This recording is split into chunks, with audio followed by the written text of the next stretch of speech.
Welcome back, everybody. My name is Matthew McQuilla, and I'm here again with Professor Larry Catá to discuss his book, Hong Kong Between One Country and Two Systems. Today, we will be discussing Chapter 25, For Whom is Hong Kong Home? One Country, Two Systems, and the National Security Law and the Development of the Patriotic Front. This was written May 26, 2020.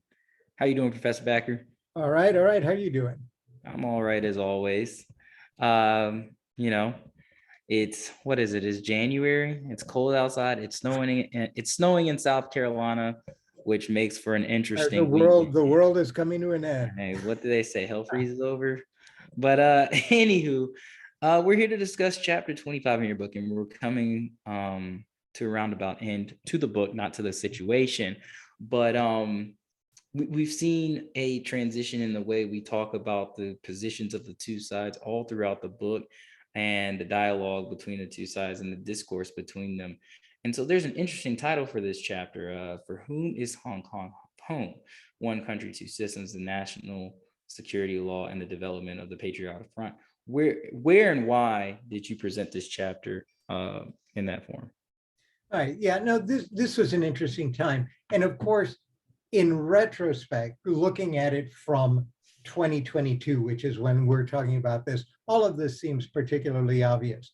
But it's extraordinary to me how at the time, this is 2020, people, especially not just in the West, but even people within the democratic, the pan-democratic and internationalist community in Hong Kong, had very little sense about what all of that discourse that was coming and being developed out of by the central authorities, and to some extent the local authorities over the last year had meant, and how everything was changing and changing rapidly. And so in May, it was becoming clear, at least to some of us, that what the discourse that had been developed by the central authorities and mostly ignored as either rubbish or ideological sloganeering on the part of the central authorities was now actually being concretized in ways that, if you had been sensitive to this, you would have seen, but in ways that were either coming as a surprise to everyone else, certainly to the international community, because they have spent the last 70 years or so absolutely positively convincing them that what happened in 1949 in China wasn't really what was happening, and that you have some kind of Euro-totalitarian system that is endless, eternal, and unchanging in China, and really don't take what is going on in there seriously, except as a mirror of their own hopes, dreams, nightmares, and the like. So when they talk about China, they're really talking about perversions of themselves, which is horrible, and always prone to error, which has been the story of certainly American perceptions of China, even and certainly among its elites. And so none of this is being taken seriously. No one was prepared for this. And by this time I was going, wait a minute, I've heard all this before. I've seen this, and not just in the discourse of what was going on. And the key here is the development of the Patriotic Front. So you've got the National Security Law, which is coming, which is being sold by the central authorities from their perspective in a way that makes sense. Oh yeah, this is just dealing with people at the margin, don't worry about it. You have your autonomy. The internationalist people saying, oh yeah, this looks pretty bad, but we've got our international guarantees, and they wouldn't dare. And then the central authorities just coming at this from an old, what for them is an old Marxist-Leninist position. And that's what I found intriguing at this point. And so by the end of May, I was thinking, so what's really going on here? And to my mind, the thing that sprang up, and this becomes much clearer in the 2 years after, but already what was tickling me, and you see this throughout the book, is Mao Zedong's On the People's Democratic Dictatorship. And it really ought to be required reading for anyone who's interested in China. And yes, clearly it isn't Holy Writ, it isn't being followed religiously, but there's a lot discursively in there, the shadows, wisps of which, the discursive tropes of which have really become deeply embedded in the way in which the central authorities see things, that I think make it very useful to see what was, and certainly at the time I thought it was very useful in seeing actually what was going on. And for me, and I started the chapter with a what I thought was a critical quote from the, and this is of course in English, not the Chinese, but a critical quote from this where one of the objects, or one of the lenses through which people's democratic dictatorship is created, and of course, for those who are less familiar with it, people's democratic dictatorship posits a system in which simultaneously you have democracy for patriots, and then the core of old-fashioned class struggle, Marxist-Leninist mass collectives, the workers, peasants, and, you know, because you always need them, the fellow traveler intellectuals, right? Those folks, right? But you've got the patriots on the one hand, and then you divide, for them there's democracy, and then you've got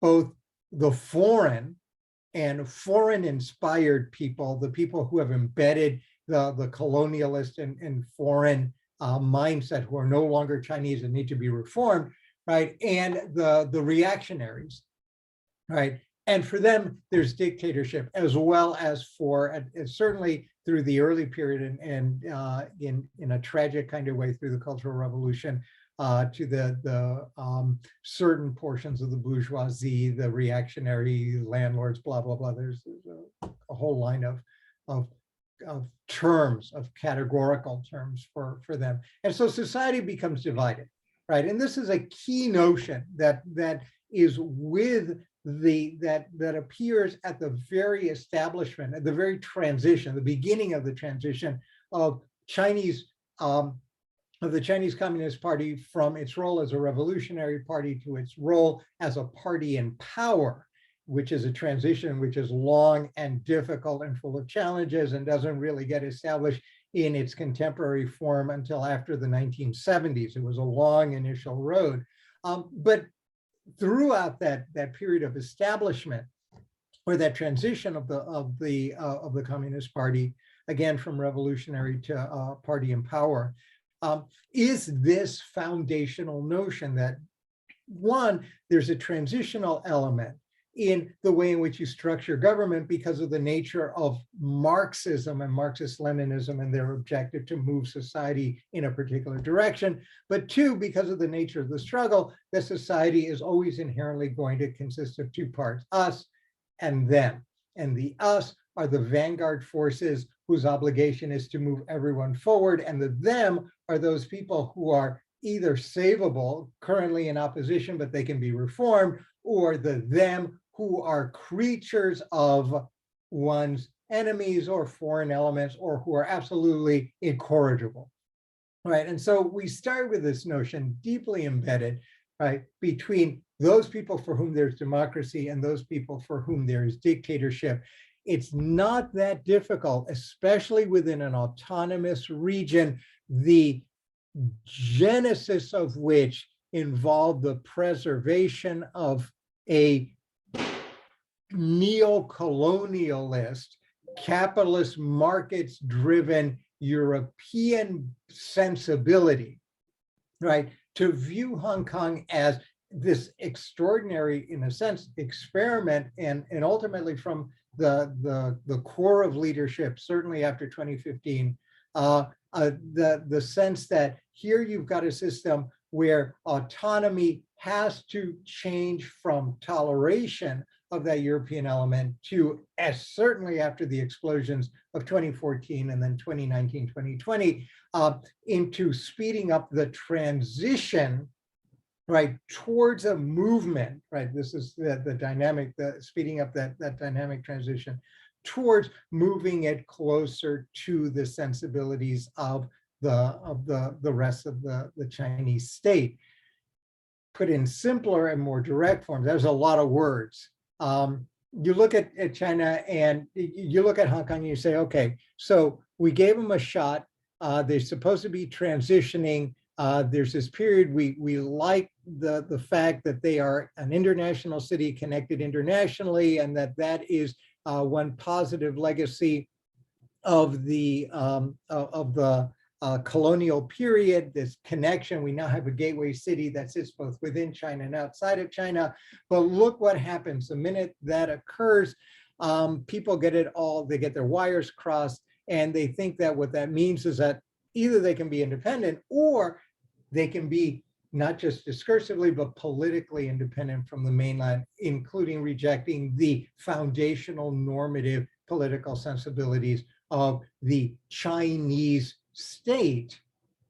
And that just won't do. And so the minute that occurs, these old tropes come in and you go, well, okay, so how do we fix this? Well, one of the ways we fix this is by going back to what we did when we encountered this on the mainland, right? And to do that, what we have to do is first say, look, here's the deal. You are part of China. This is the Chinese political system, political economic system. This is the autonomy you have, the structures of which are nicely framed in the Sino-UK agreement, but that was a starting point, not an ending point, right? And given all of this, you're either with us as we transition forward, or you're not. And what the national security law does then in this context is to revive within the now contemporary context of Hong Kong after the explosions, this old notion that, you know, this ain't working, and what we're going to have to do is, yeah, we'll preserve autonomy, but now autonomy means it transitionally, it's not 1989, it's not 1997, it's not 2014. We're going to be transitioning in a more traditional way, and the first step is to identify patriots for whom there will be a large space from non-patriots, and the mechanism for doing that is built into the national security law. So would this be something that's uniquely, like this law, is this uniquely used in a way that we haven't seen anywhere else around the world? No, Okay. no. I mean, there's all kinds of ways of doing this. Okay. You know, at a broadest level of generality, there isn't a society that can hang together without distinguishing between those who are in solidarity with the core precepts that distinguishes them from someone else, and then the foreign. That's basically inherent. But there's a certain, the point here isn't that they're not reinventing the wheel. This isn't some weird, new and unique thing. What is different is its historical and contextual genesis in China, which is now applied in a context near the Chinese heartland, that is within its near peripheries in Hong Kong, in the context of a deal where the very nature of what it was that was done in the context of the transition remains hotly disputed between China, which is now much, much more stable in its rationalized constitutional system, and the rest of the world that has a very different point of view. Okay, so what changed between the time where it seemed as though the offensive or the defensive, from some perspectives, was to use the tropes of the Black Hand and the foreign invaders, to now it seems like this is a much more offensive tactic. What changed between that time? A sense that two things. One, to some extent, the change is the movement from discourse to implementation. Okay. All right. So in a sense, you're making good on that discourse. If you're saying all this stuff, how can you say, and if you're saying, oh, it's a Black Hand that's now corrupting our people, in a sense, what you're saying is, to the extent that there's any kind of thing going on in Hong Kong, it's because we've got a non-patriotic element, and that non-patriotic element has to be something that is inculcated a virus that comes in from the foreign, right? That's a discursive trope. And then the antidote to that as well, in a system that's highly state-centric, and that where all of these policies revolve around the state, moving from the center down. Well, the solution to that has to be to employ the tactics that one employed when one encountered this the first time around in 1949, when you had to, how shall we put this, cleanse the state of what was by then viewed as a century of neo-colonialist infiltration, so that China can become China again in its own historically contingent way, open to ideas, but then naturalized within the Chinese context. Under the guidance and leadership of the leading social forces, now organized as a communist party, which now has become the party in power as opposed to a revolutionary power that makes all this possible. So the discourse set and laid a foundation for the implementation then. Oh, sure, it's there. And revolutionary and near post-revolutionary Maoist theoretical perspectives also provided a baseline. That essay on people's democratic dictatorship is really quite crucial here. At the same time, right? At the same time, we're looking at it from the central authorities' perspective. At the same time, if you change the lens, if you change the perspective, you get something very different. Right? In that context, you're having the opposite effect. So what does the national security law do? It demonizes, right, any kind of contest, right? This is now a more liberal democratic perspective. It demonizes any kind of search for autonomy, right? And any kind of effort to preserve the development, the indigenous development of the cultures of Hong Kong embedded as a peripheral region of the Chinese heartland, right? But it effectively makes it that impossible by effectively, from the Hong Kong perspective, now bringing the foreign, that is the sensibilities of the Chinese mainland, and the sense of by bringing that foreignness into the indigeneity, which is Hong Kong emerging from out of colonialism and into this autonomous space where it could become Hong Kong.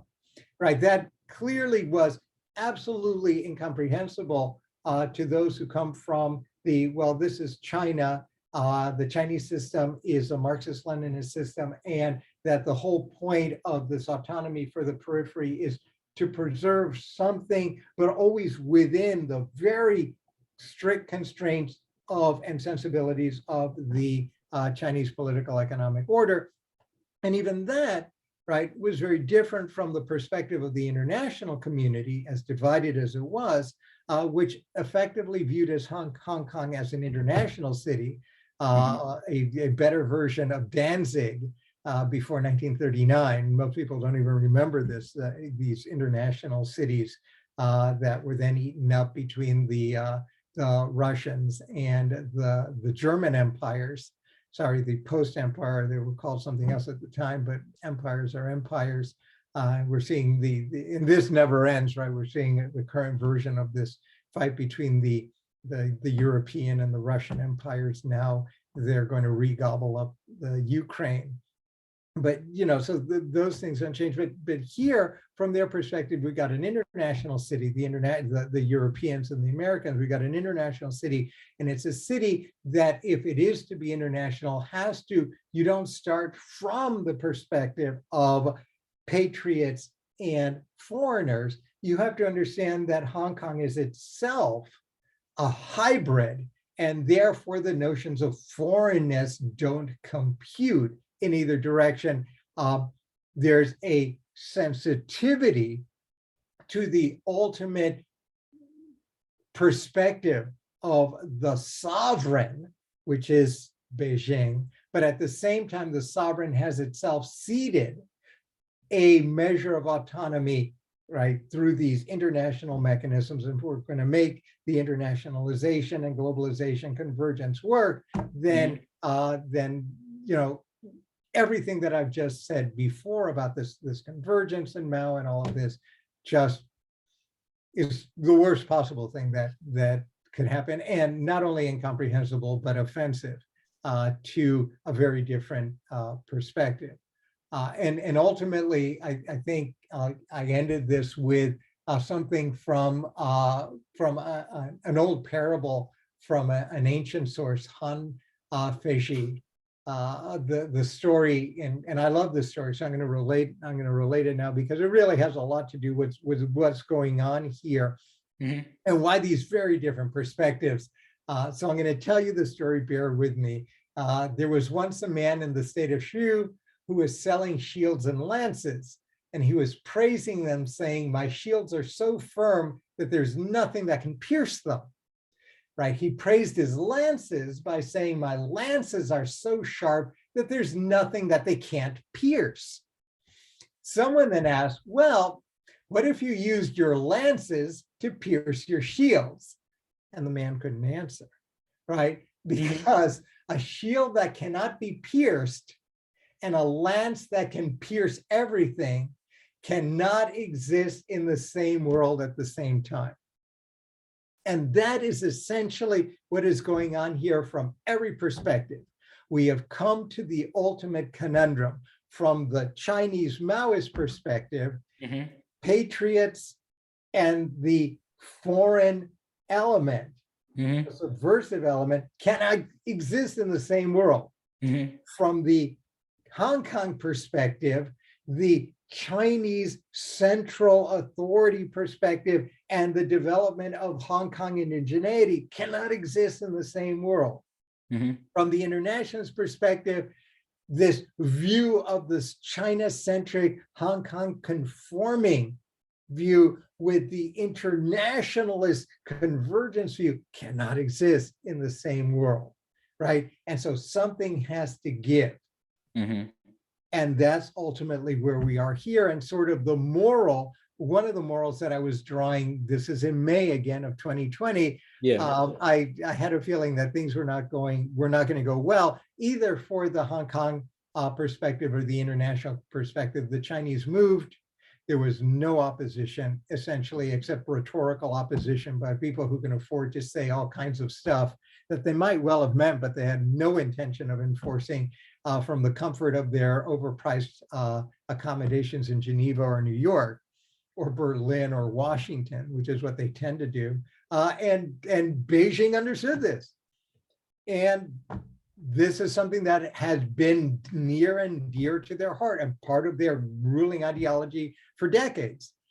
And boom, here you go. And at the time, I don't think that people really understood the ramifications. But if you looked at this stuff then, as I was looking at this then, it was just clear. It was just clear as about what was going on. And everything else was just the usual hysteria by people who had, well, let's just say agendas and perspectives and blindnesses that were their own. Yeah. And just a set of unique circumstances also that were in play. And I really enjoyed that story or the fable that you put in there in the chapter. I enjoyed reading it, but there's a lot of application to that. But this is another book, even for the contemporary American scene as well. At some point, and we have something similar in a way. This is what happens when you the Gordian knot is a variation of this, I suppose. But it's something that one thinks about at some point when either the spear and the shield just maybe they'll eliminate each other. Unless you live in Facebook land, in which case in the metaverse, who knows, everything may be possible. Hey, don't bring meta into this. But now that we have gotten so far off topic, I guess we will conclude it here and leave the rest to you guys, the viewers, to go out and get the book and to read to better educate yourselves on this topic. Do you have anything else to add, Professor? No, thank you. And thank you all for your patience and for continuing to tune in. Absolutely. We get these out as fast as we can, and we're almost to the end of the book. That means that you, the viewers, must go out and buy it so you can get to the end of the book with us. Right. Again, And then maybe I'll write another one and bore you with another set of chapters. no. The viewer, us, the consumer, is never bored. But thank you again for meeting with me, Professor Backer, and thank you all for watching. I hope you all have a good day. All right.